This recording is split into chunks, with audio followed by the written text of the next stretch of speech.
grateful for the victory. I think Queens is a hard-playing group. I think they're going to make noise in their entree into Division I. Already have with a great victory against Marshall, so we were pleased with our play tonight for the most part. I thought we obviously forced them into a lot of turnovers, so I was grateful for that.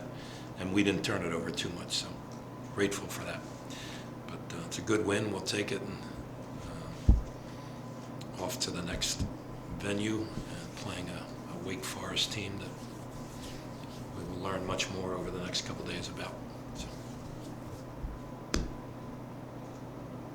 What goes into the decision making of rotating the twins? So one day one of them starts, another game, the other twin starts. What's your thought process there? Is it more opponent based or? So yeah, no. We started Foose against Villanova. We started Haas because he deserved playing against Wagner, and we won. Haas played well.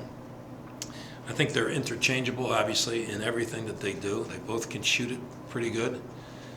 They're both pretty competitive guys, so that they're not a lot to choose from in terms of who does what better. However, they can play a lot together, and that happened a number of minutes on Saturday and again tonight. So, but it's not analytics, it's not scientific, it's just gut reaction to putting them in the situation that they're in. But it's just a reaction of the coaching staff. We sit down and decide who might be best served in a given game, and that's where we are. Nothing crazy about it.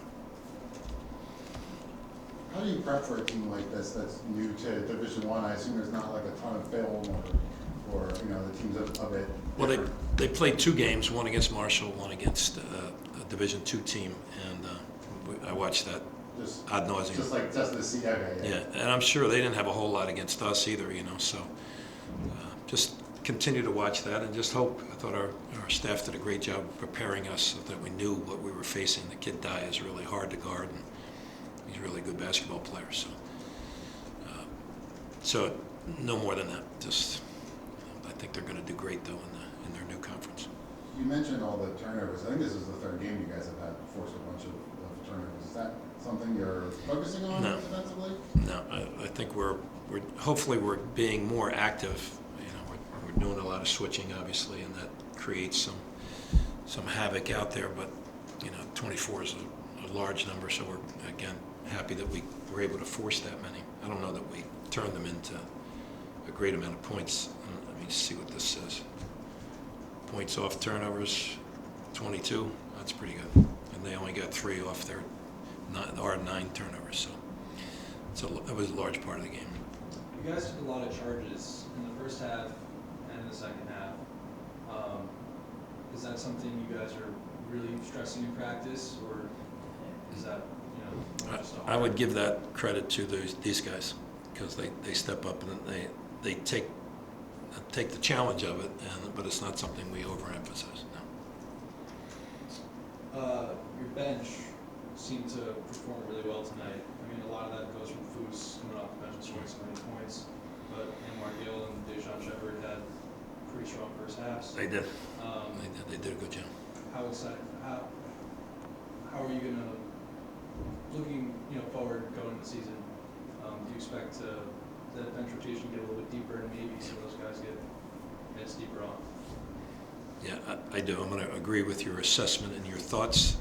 And then we have Rokas Josias, who now against Wake, they have some pretty big guys, and so his time may come in Jamaica against Wake. So we can go pretty much 10 deep, and we'll see how that goes. Have you played in Jamaica before? No, never been there. Jamaica, New York, but never in Jamaica. With obviously Nickelberry didn't have the best offensive performance tonight, but what in his game tonight did you think was impressive? Well, I thought he defended pretty well Thought he rebounded okay. I can't see the numbers, but I thought he got some key rebounds for us. He took a charge. His presence alone is good for us because people key on him. They're not looking to get him any wide open jumpers. So he adds a lot even if he's not making shots. I would prefer it if he were making shots as well as he would like it. But he's a valuable player for us, and he's done a good job. All right, thanks. Appreciate it. Thanks, Coach. Thank you.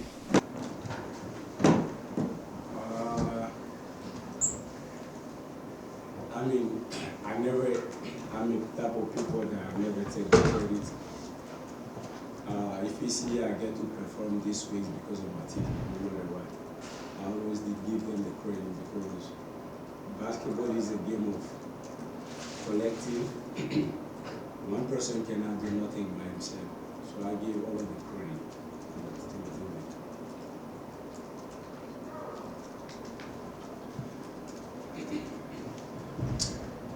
What was it like tonight? You're projecting the starting lineup to start, coming back and forth, starting some games off the bench and the other. Does that make a difference for you coming off the bench or seeing Salle start? What's that been like for you so far?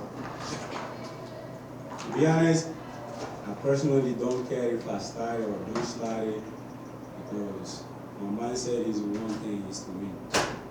Even if I'm in the bench, one question that go through my mind, what am I doing to make the team win? That's why I try my best to be the loudest on the bench, try to be there for my teammate no matter what, because I believe everybody has something to offer. Sorry to ask you about the bench when you scored your career high tonight. What do you yell on the bench? You said you wanted to be the loudest on the bench. What do you have anything special that you yell or just? For example, when we're on defense, I'm always yelling defense, and then I make my teammate clap, and then I always try to give information. For example, when we're on defense, say somebody's behind you, sprint, come up, giving information to my teammate. Going into the game plan for this Queens team, were you talking about in pregame during the week that you would have been the focal point offensively, or does that kind of just happen naturally with the game, progressing? I never go to a game thinking that I'm going to be focal playing offense. I always go to the game in the mindset that I'm going to be defending. Because we were taught by our coaches that defense win the game, especially the type of game we have. For example, me and my brother, and then our teammate, type of team we have, we know our defense win, our defense create our offense. So that was my mindset. Which one of you is the older twin? We never get to ask that.